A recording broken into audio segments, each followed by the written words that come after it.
اللہ کے پیارے محبوب علیہ السلام نے ارشاد فرمایا جو بندہ مومن کوئی پیڑ لگا دیتا ہے یا اس کے علاوہ کھیتی کرتا ہے تو کھیتی کر لینے کے بعد اب اس کھیتی میں سے یا اس پیڑ میں سے کوئی بھی اگر انسان کھاتا ہے یا کوئی جانور کھاتا ہے جو پایا کھاتا ہے یا کوئی بھی چیز اس سے اپنا پیٹ بھرتی ہے تو کھیتی کرنے والے کو اور پودا لگانے والے کو اللہ تعالیٰ صدقے کا ثواب عطا فرماتا ہے۔ یہ حدیث صحیح مسلم کے اندر موجود ہے۔ اور حضرت انس بن مالک رضی اللہ تعالیٰ عنہ اس حدیث پاک کے راوی یہ بیان کرتے ہیں مصطفیٰ کریم علیہ السلام نے ارشاد فرمایا جو بندہ مومن کوئی پیڑ لگاتا ہے یا کھیتی کرتا ہے اس سے کوئی پرندہ کھا جاتا ہے یا کوئی انسان کھا جاتا ہے یا کوئی جانور کھا لیتا ہے تو اللہ تبارک و تعالیٰ پیڑ لگانے والے کو یا کھیتی کرنے والے کو اللہ تعالیٰ صدقے کا ثواب عطا فرماتا ہے۔ اب اسی طریقے سے جیسے پچھلے دنوں پیڑ ان دنوں میں تو خیر لگتے ہی ہیں، لگانا بھی چاہیے اس نیت سے۔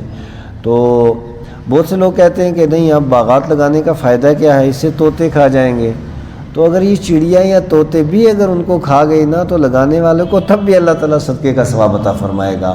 اور اسی طریقے سے ہمارے ہاں وہ کشمیر جیسا ماحول نہیں ہے، اسی طریقے سے کئی لوگ چوری بھی کر لیتے ہیں۔ تو اگر چوری کرے گا تو یہ چوری کا گناہ تو اس پہ ہے، لیکن بہرحال وہ کوئی کھا رہا ہے نا تو اس لگانے والے کو اللہ تعالیٰ تب بھی صدقے کا ثواب عطا فرمائے گا۔ حضرت معاذ ابن انس رضی اللہ تعالیٰ عنہ حدیث کے راوی آقا کریم علیہ السلام سے روایت کرتے مصطفیٰ کریم علیہ السلام نے ارشاد فرمایا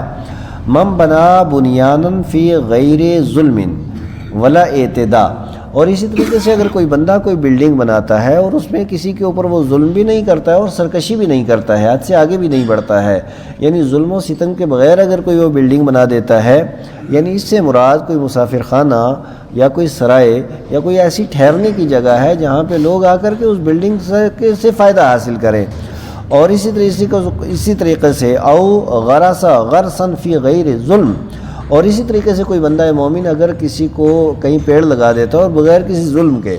ظلم تو یہ ہوا نا کسی دوسرے کی زمین دبا کر کے اس میں پیڑ لگا دینا اور اپنے قبضے کے لیے، وہ نہیں، بغیر ظلم کے اپنی زمین میں یا کوئی سرکاری زمین ہو اس طرح کی جس کا مالک کوئی نہیں ہوتا اور وہاں اس نے پیڑ لگا دیا اور اس کا مقصد یہ ہے کہ چلو اس سے کوئی بھی انسان یا کوئی بھی جانور یا کوئی بھی چیز فائدہ حاصل کرے گی،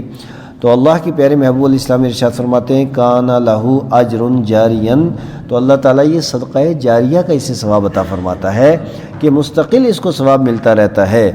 جب تک خدا کی مخلوق اس سے فائدہ حاصل کرتی رہتی ہے، یعنی اس میں کوئی بھی ہو، انسان ہو یا انسان کے علاوہ کوئی جانور ہو، پرندہ ہو، کچھ بھی ہو تو اس سے فائدہ حاصل کرتا رہے گا، اللہ تبارک و تعالیٰ اس بندہ مومن کو ثواب عطا فرماتا رہتا ہے۔ حضرت ابو ایوب الانصاری رضی اللہ تعالیٰ عنہ حدیث کے راوی یہ بیان کرتے ہیں مصطفیٰ کریم علیہ السلام نے ارشاد فرمایا کہ جو بندہ مومن کوئی پودا لگا دیتا ہے الا کتب اللہ لہ من الاجر قدر ما یخرج من ذلک الغرس، تو اس پودے سے جتنے بھی پھل نکلتے ہیں ان کے برابر اللہ تبارک و تعالیٰ پودے لگانے والے کو ثواب عطا فرماتا ہے۔ اب اس سے آپ سمجھ سکتے ہیں کہ ایک پودے کے اوپر کتنے پھل ہوتے ہیں، کوئی انسان تو اس کا شمار نہیں کر سکتا ہے، تو اس کے برابر اللہ تبارک و تعالیٰ اس بندہ مومن کو ثواب عطا فرماتا ہے۔ اب اس حدیث پاک کے اوپر آج کا درس ختم۔ اللہ کے پیارے محبوب صلی اللہ علیہ وسلم نے ارشاد فرمایا، حضرت انس بن مالک حدیث کے راوی ہیں، آقا نے ارشاد فرمایا سات طرح کے لوگ ایسے ہیں یجری للعبد اجرہن وہو فی قبرہ وہو بعد موتہ، مرنے کے بعد بندہ اپنی قبر میں ہوتا ہے لیکن 7 عمل ایسے ہیں کہ اللہ تبارک و تعالیٰ ان اعمال کا ثواب اسے قبر میں عطا فرماتا رہتا ہے، یعنی وہ خود زندہ نہیں ہے، وہ تو قبر میں پہنچ گیا، لیکن 7 عمل ایسے ہیں کہ مرنے کے بعد بھی اللہ تعالیٰ ان کا ثواب انہیں دیتا ہے۔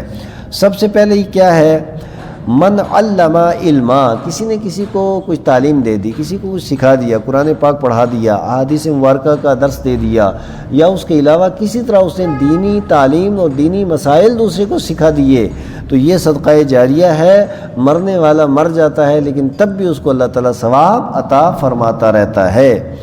او کرا نہرن، یا کسی بندہ مومن نے کوئی نہر کھود دی، اب وہ نہر کے اندر جب تک پانی جاری رہے گا تو اللہ تبارک و تعالی اس کو ثواب عطا فرماتا رہے گا۔ او حفر بئرا، یا کسی نے کنواں کھود دیا تو جب تک اس کنویں سے پانی چلتا رہے گا اللہ تبارک و تعالی اس کو ثواب عطا فرماتا رہے گا۔ او غراسا نخلا، یا کسی نے کوئی پیڑ لگا دیا. تو یہاں نخل تو کہتے ہیں اصل میں کھجور کے درخت کو، لیکن یہاں مطلقاً پیڑ ہے، کوئی بھی پھلدار پیڑ ہو وہ اگر اس نے لگا دیا تو یقیناً اللہ تبارک و تعالی اس کو بھی صدقہ جاریہ کا ثواب عطا فرمائے گا. او بنا مسجدا، یا کسی بندہ مومن نے کوئی مسجد تعمیر کر دی تو اس کا بھی صدقہ جاریہ کا اللہ تعالی ثواب عطا فرمائے گا. او ورثا مصحفا، یا کسی نے قرآن حکیم کا کوئی نسخہ دے دیا تو جب تک اس کی تلاوت ہوتی رہے گی تو مرنے والے کو اللہ تعالی ثواب عطا فرماتا رہے گا. او ترک ولدن یستغفر لہ بعد موتہ، یا اس نے ایسی اولاد چھوڑی کہ جو مرنے کے بعد اس کی مغفرت و بخشش کی دعا کرتی رہتی ہے، تو اللہ تبارک و تعالیٰ اس اولاد کا ثواب بھی ماں باپ کو عطا فرماتا ہے. یعنی وہ تو قبر میں ہوتے ہیں اور ان کے نیک عمل ان کی اولاد کرتی رہتی ہے، تو نیک اولاد کی وجہ سے بھی اللہ تبارک و تعالیٰ لگاتار ماں باپ کے نامہ اعمال کے اندر ثواب درج فرماتا رہتا ہے. تو یہ 7 عمل ایسے ہیں کہ دنیا فانی سے بندہ چلا جاتا ہے تب بھی اللہ تبارک و تعالیٰ مسلسل انہیں ثواب عطا فرماتا ہے. اللہ تبارک و تعالیٰ ہم سب کو عمل خیر کی توفیق عطا فرمائے.